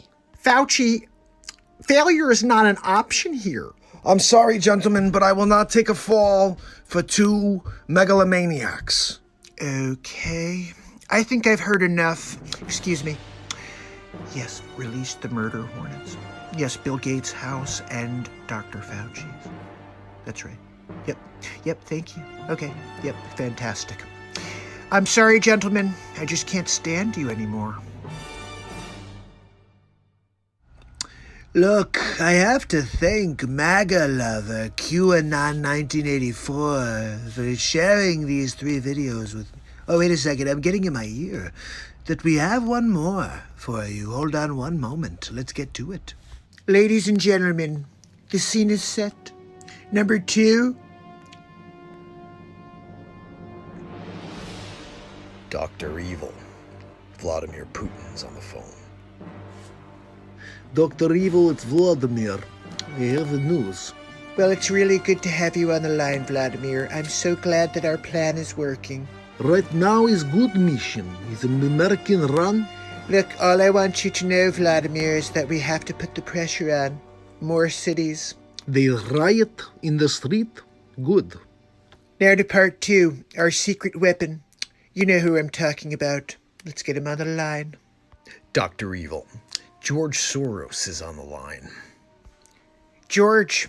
Dr. Evil. What's the deal? Can I play too? What you got going on over there? Give us the scoop. I want to play. Let me put you on speaker. Yep, here we go. What do you got, George? I'll put money in as well, and we could take over the solar system. We have to find a way to stabilize Donald Trump as well. Bring Trump Walker to me. I will turn him, or I will destroy him. You know, I have to say, I did not expect to see George Soros turn into Emperor Palpatine. Who knew? Who knew that Emperor Palpatine was really George Soros? Typecast, really. I heard he also played Jabba the Hutt, and they didn't really even need to use any makeup. Look, the one thing I'll tell you about Donald J. Trump is I keep my friends close, but I keep my enemies closer. I'm gonna call Dr. Evil right now. That's right. We're gonna have a conversation about all of these videos because I don't like when people come after the Trump. Hold on, people. The phone is ringing. Number 2. Dr. Evil, there's a call on the Evil monitor. It's Donald Trump. Thank you, number 2. Hi, Donald. It's Dr. Evil. How are you? Dr. Evil, you're live right now on the Donald Trump Show. Oh, really? Okay, hold on one second. Let me put you on speaker. What can I do for you, Donald? You're actually the subject of episode 16 of the Drum Show, and I just found 4 videos, quite incriminating. And before I send them to the high courts, I just wanted to see if you have anything you'd like to say. Well, Donald, simply put, I'm freaking Dr. Evil. Look, Dr. Evil, you know, we've had a pretty good working relationship in the past, but that all comes to an end now. Next time you think you could take advantage of the Trumper, just get ready for a steaming pile of rockets all over your face. I'm gonna drop them all over your evil compound, wherever it is. I wish you lots of luck on your search, Donald. We're gonna find you, Dr. Evil. I'm going to find you. Look, Donald, I really don't care how you feel. Sorry. Perhaps if I tell you about the newest technology we're gonna use to take you out in your compound, would that interest you, Dr. Evil? No matter what tech you have, Donald, you get... Hello? Donald? Number 2! He hung up again, motherfucker! It's Harold and Jameson live with episode 17 of the Donald Trump Show. Thank you for joining me on episode 17 of the Donald Trump Show. Tonight we talk about Facebook and how much it sucks, right? I mean, seriously, Zuckerberg. I gave him every opportunity to do the right thing. But he keeps censoring the conservative point of view. Look, if you're going to censor everybody. Let's take a look at some of these clips and see what's going on out there. You have previously given testimony to the Congress saying that there is not editorial manipulation that disadvantages conservatives. So wait, so you're telling me that Mark Zuckerberg told Congress that he does not censor conservative content? That is laughable, really, right? Just like in the case of Google, there have been whistleblowers from Facebook that not only have offered evidence indicating your testimony was not truthful, but there's even video that suggests that content moderators that you employ are out there disadvantaging conservative content. You ever seen Mark Zuckerberg sweat before? Watch this. I'm wondering if you are familiar with the experiences of Zach McElroy and Ryan Hartwig, two people who participated in Facebook content review. Ah, friend of the Real Talk Show, Ryan Hartwig. Look, if you want to hear the real scoop about Zucks, you should check out the 3 times that Ryan was on the Real Talk Show. Anyway, let's see what else is here. And what is your response to the very damning video evidence and the testimony from them that the culture that you lead within Facebook is one that disadvantages conservatives and leads to content manipulation? Now that is a question I would like the answer to. I'm somewhat familiar with the concerns that they've raised. As I've said, we aim to be a platform for all ideas. Is Zuckerberg out of his freaking mind? What is he talking about? The last thing that you are is a platform for all ideas. We got into this because we want to give everyone a voice. Everybody gets a voice. Unless you disagree with Mark Zuckerberg's political leanings, of course. I certainly do not want our platforms to be run in a way that has any ideological bias. An ideological bias? Are you serious? You know you Zuck, right? I mean, you 100% are biased against me. You're biased against anybody who loves America.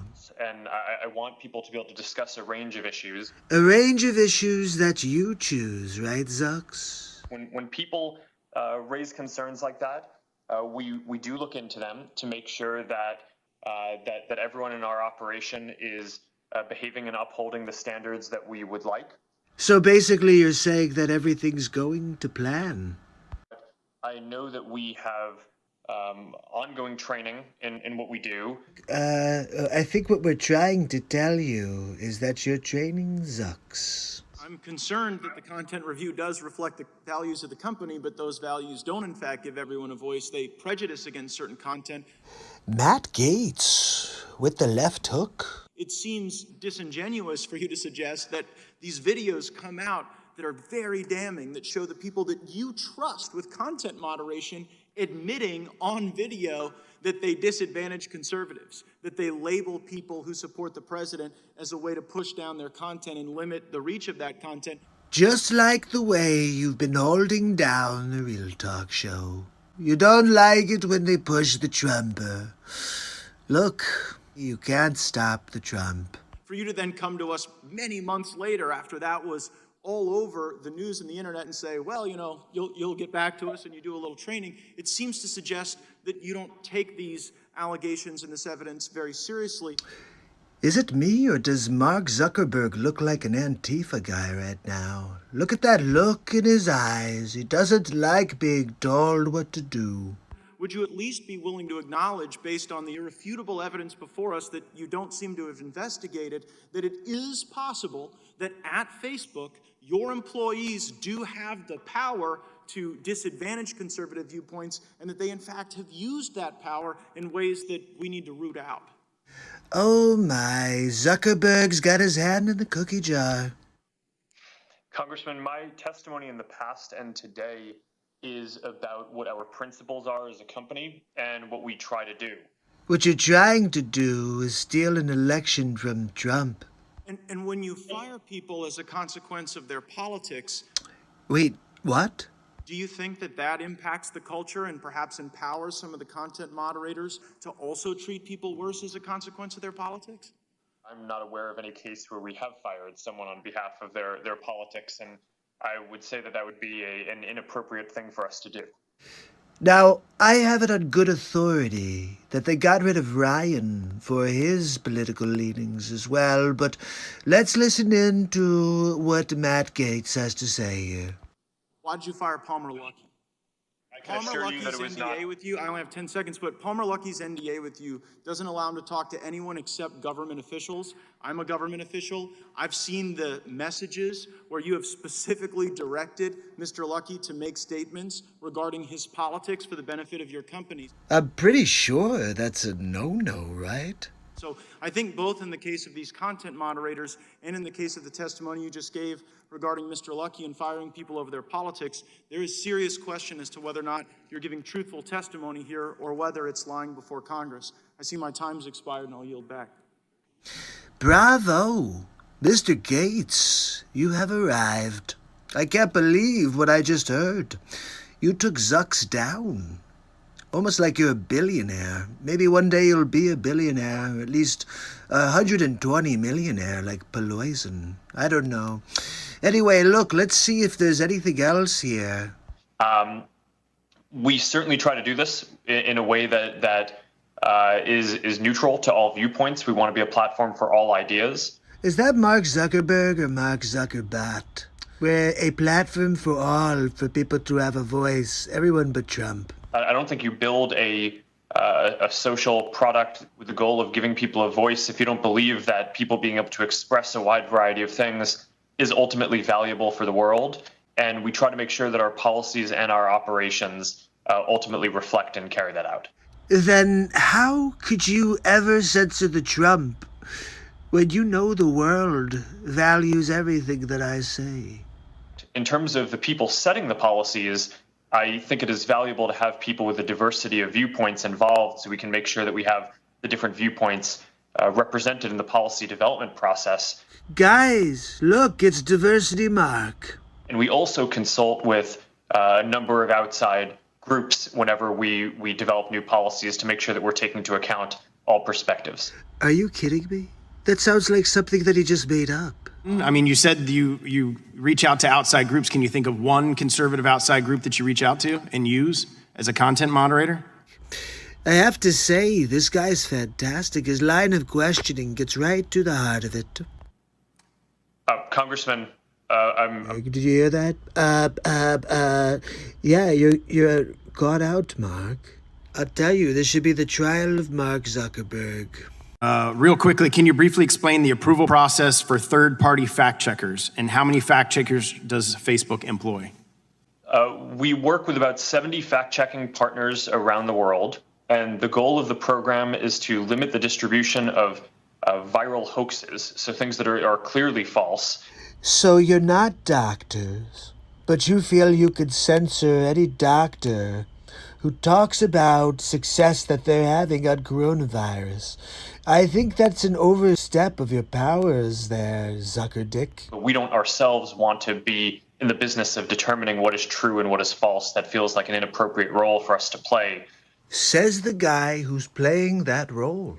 Look, I have a feeling we're going to have a part 2 of Facebook Zucks, so stay tuned. And I'll see you tomorrow on the next Donald Trump show. Have a great night. Certificates are available at the box office.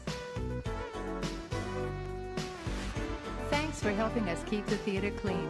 As you exit the auditorium, please deposit litter in trash receptacles in the lobby.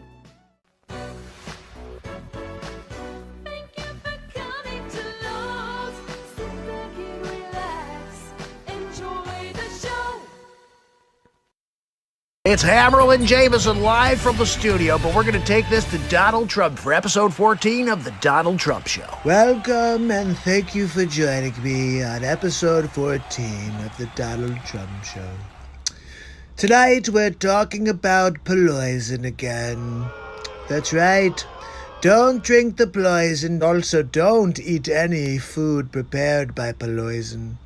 Everything she touches turns to poison. Anyway, I've got some amazing clips for you today of poison. We're going to see her in action again. All right, we've seen this Terrible one already. human being. Take a look at this one. Oh, goodness. Yeah, Zucker Chooch censored this show for 5 years in a row every day. Zucker Dick, right? Some people call him Zucker Dick. I call him Zucker Chooch, Zucker Dick, you know. He really is a bit of an asshole, you know. And we're live on his platform and no one's seeing it over there.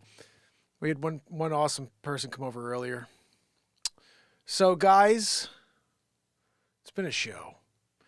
A little longer than usual, you know, because we get into it here.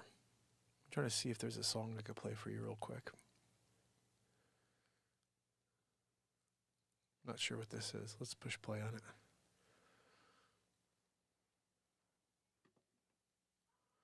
Let's see what this is.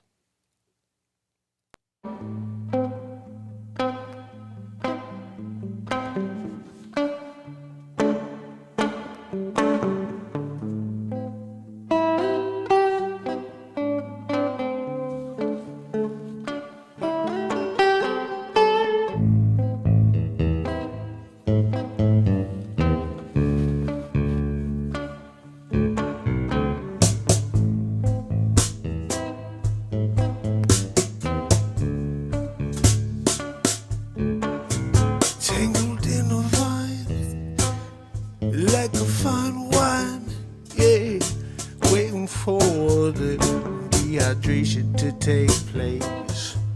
Oh, I'm a stranger in this cold place here. I'm looking for answers, I'm looking for queries. Maybe you can tell me if I'm crazy with my theories. I got things running through my mind. Yeah, I can't go a day without getting them off my chest. I don't know about the rest. Oh, but I've been living my truth for 5 years in a row. Got to go, go, go. Yeah, don't you stop at the door, no. You gotta keep on rolling. Oh, you got to play within the rules, they say, but I like go fuck yourself. You know what I'm talking about. It's like we're living in this crazy world where you can't be you if you want to. Oh, you got to step back and take control, yeah, before you start to roll downhill. Yeah, you know it's gonna spill the beans. Oh, you gotta keep on rolling. To go, go, go. Yeah, don't stop at the door, no. You got to keep on going.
gotta go, go, go. Yeah, you know they're gonna stop it before you get to the door.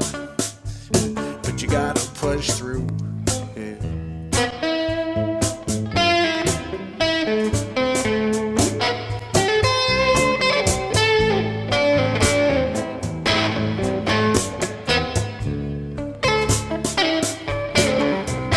You got to go, go, go. Yeah, you can't stop at the door. No, no, you got to keep on going. Got to go, go, go. Yeah, don't stop at the door. No.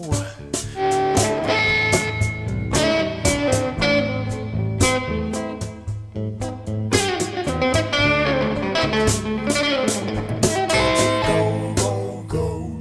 Yeah, don't stop at the door. You got to keep on going. Stop at the door. You got to keep on going. Go, go, go. Yeah, don't stop at the door. You got to keep on going. Don't stop at the door. You got to keep on going. So many edits have to be made on this song. You got to keep on going. Yeah, you got to go, go, stop, don't stop at the door. No, no, you got to keep on going. Go, go, go, don't you stop at the door. You got to keep on going. Don't you go, go, go. Don't stop at the door. You got to keep on going. Get to go, go, go. Yeah. Don't you stop at the door. No, no, no. You got to go.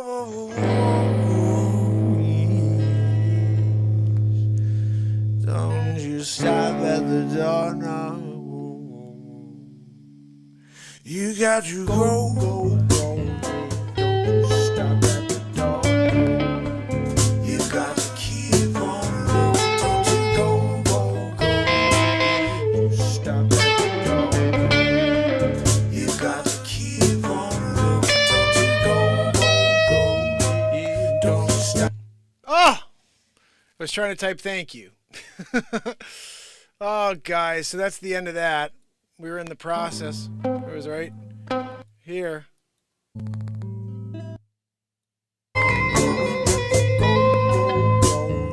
Don't you stop at the door. You got to keep on. You got to go, go, go. Don't you stop at the door. No, no. Don't you stop at the door. You got to go, go, go. Yeah, don't you stop at the door. No. You gotta keep on going.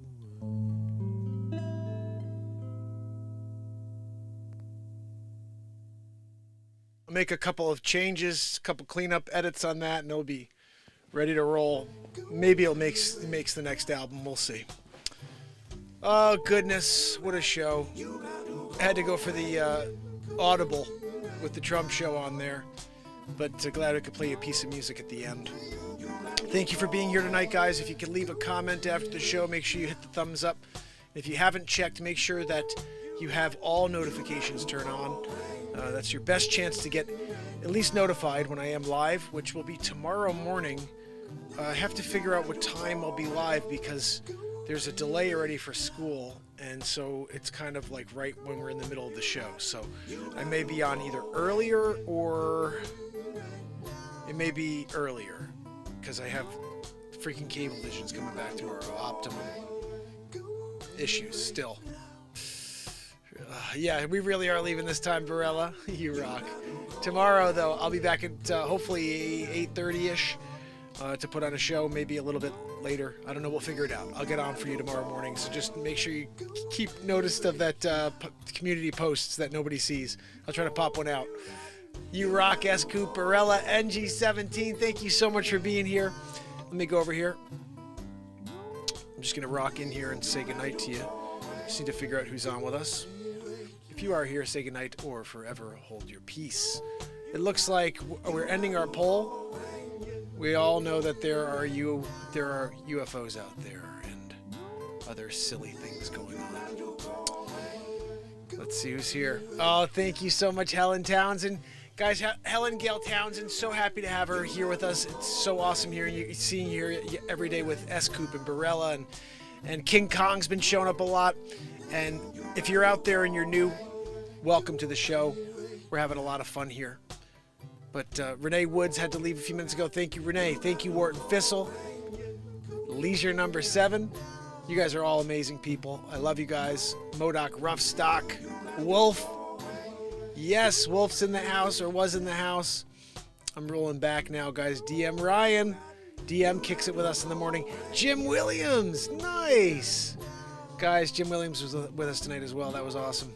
All right, I'm going to go try to get some rest. NG17, you rock. NG17's over on the other channel. Appreciate you being over on the Mark Inspires TV channel as well.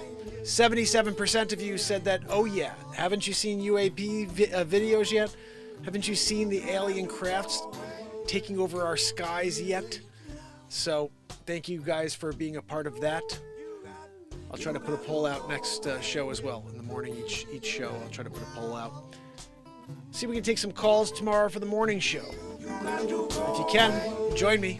Leisure number 7, thank you. NG17, thank you. Barella, thank you. Helen Gale Townsend, thank you. S-Coop, thank you for always sharing links and for being here for me always. And I will see you tomorrow when we do it all over again.